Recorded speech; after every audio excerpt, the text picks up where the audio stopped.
Hello student. स्वागत है आप सभी का फिर से एक बार आपके इस बेहतरीन यूट्यूब चैनल पर।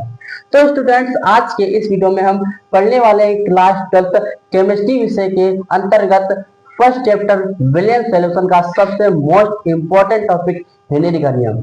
आज के इस वीडियो में हम हेनरी का नियम, हेनरी के नियम की सीमाएं और हेनरी के नियम के अनुप्रयोग पढ़ने वाले हैं। तो बने रहिए वीडियो के अंत तक, और ये जो वीडियो आपके लिए बहुत ही इंटरेस्टिंग होने वाला है।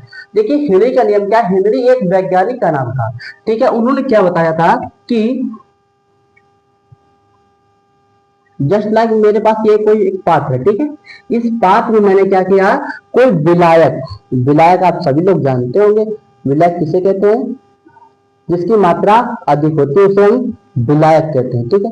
ये कोई विलायक है। विलायक मान लीजिए इसमें जल भरा है, जल एक द्रव होता है, सभी को पता। अब क्या है, हेनरी के नियम के अनुसार क्या है, इसमें कोई गैस, गैस कोई मान लो कार्बन, ऑक्सीजन है, ठीक है। ऑक्सीजन को इसमें घोला गया, ऑक्सीजन को इस द्रव में घोलना। जो हेनरी का नियम ये कहता है कि समान ताप पर जो टेम्परेचर है वो समान ताप होना चाहिए। समान ताप पर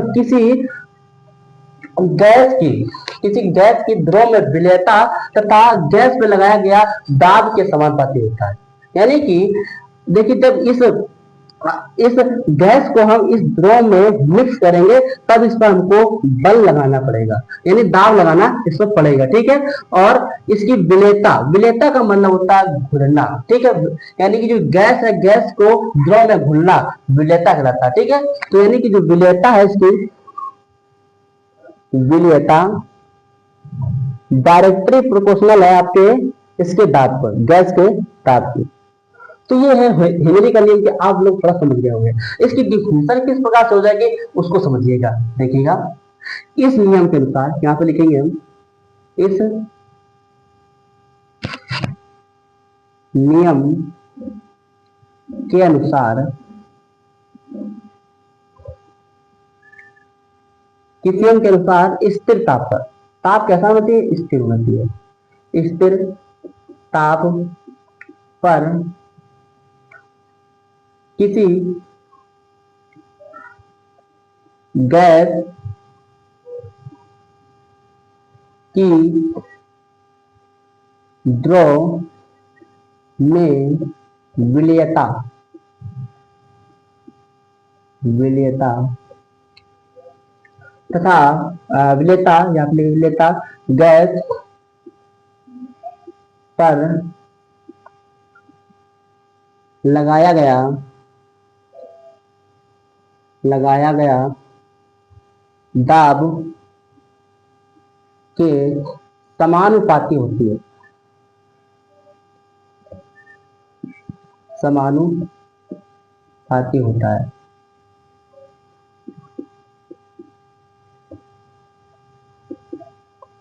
तो यानी कि इस जो हमारी गैस है, इस गैस को हम इस द्रव में मिक्स करना मतलब घुलना, विलेयता, विलेयता और इस गैस पर लगाया गया दाब के समानुपाती होता है। यानी विलेयता को हम स्मॉल एम से प्रदर्शित करेंगे तो ये डायरेक्टली प्रोपोर्शनल हो जाएगा प्रेशर के, ठीक है, हो जाएगा।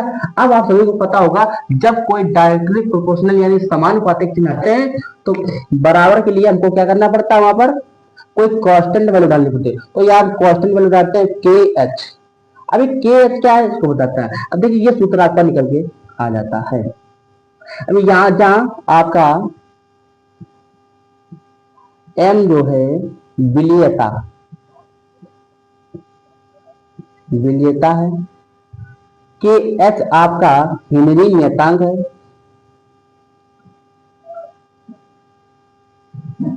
हेनरी नियतांक है। और जहां आपकी पी है, पी दाब है, प्रेशर है, ठीक है।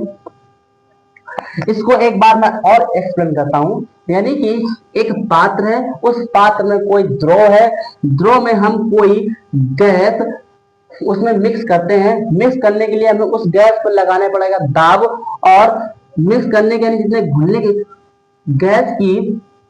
गैस की द्रव में विलेयता के समानुपाती होता है उसका दाब।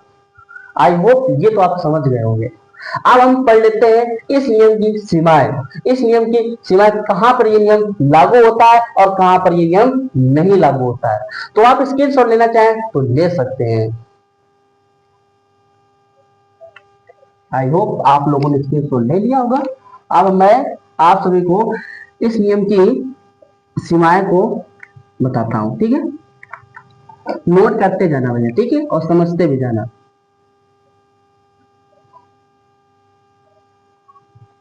सीमाएं, ठीक है। पहली सीमा क्या है, जो हेनरी का नियम है, ये तनु विलय, केवल तनु विलय पर लागू होता है। या फिर यह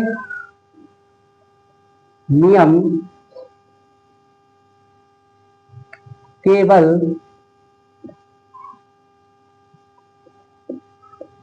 तनु विलयन, तनु विलयन मतलब होता है जिसमें सांद्रता कम होती है,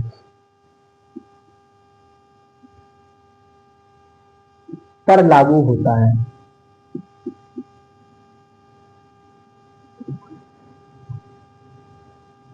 ठीक है। और दूसरा क्या है,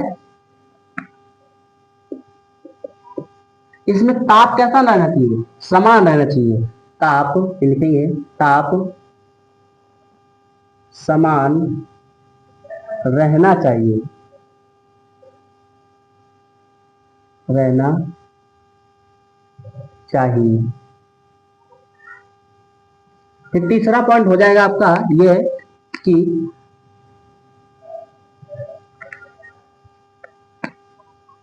दाब, दाब कैसा होना चाहिए, कैसे हो, यानी कि दाब उच्च होना चाहिए।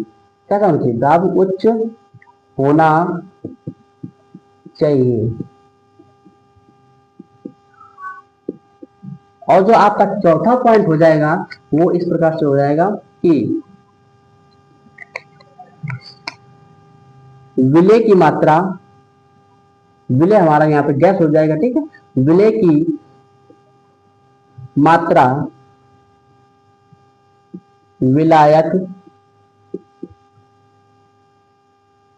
से कम हो, से कम हो। तो ये हो गई हेनरी के नियम की सीमाएं। अब हम पढ़ लेते हैं हेनरी के नियम के अनुप्रयोग, ठीक है। हेनरी के नियम के अनुप्रयोग क्या है उसको भी समझिएगा। इसका उपयोग कहाँ कहाँ किया जाता है ये बता रहा हूं मैं आप सभी को, ठीक है। ठीक है, पहले समझ लेते हैं कहाँ कहाँ, रटना नहीं है, बस समझते जाना है। देखिए, शीतल पेय पदार्थ, पेय पदार्थ, जैसे कि आप लोगों ने कोल्ड ड्रिंक पीते हैं, जैसे कि मान लीजिए ड्यू, ड्यू में क्या होता है, कार्बन डाइऑक्साइड गैस उसमें घुली होती है। और दूसरा इसका उपयोग क्या किया जाता है, गोताखोर, गोताखोर को आप जानते होंगे।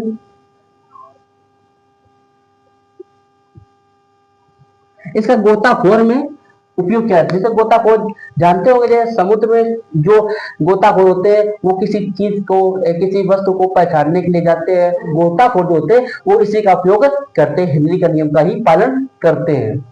तो ये हो जाएंगे आपके दो अनुप्रयोग।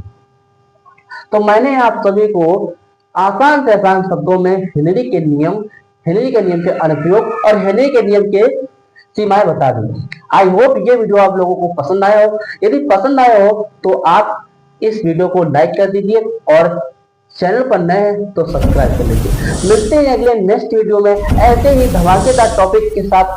तब तक के लिए जय हिंद, वंदे मातरम।